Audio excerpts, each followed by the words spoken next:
இதுவரை எங்கள் ஆரணி வினிதா நாடக மன்றம் நடத்திய கடல் கண்டா சூரன் அல்லது சப்த கன்னிமார்கள் உற்பனம், கடல் கண்டா சூரன் அல்லது சப்த கன்னிமார் உற்பனம் என்ற நாடகம் திருக்காட்சியுடன் நிறைவு பெறுகிறது.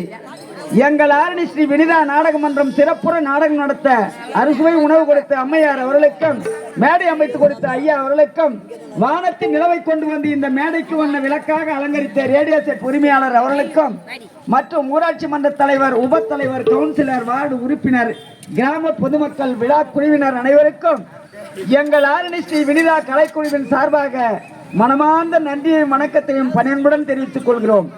காலை தரிசனம் அம்மன் தரிசனம், கோவில் தரிசனம் கோடி புண்ணியம் என்று சொல்வார்கள். காலையில் அம்மனை தரிசனம் செய்து கையிருக்கும் காணிக்கை செலுத்தி செல்லுமாறு பணியன்புடன் கேட்டுக்கொள்கிறோம். வாழிய வாழியவே, வாழிய வாழியவே, வாழிய வாழியவே.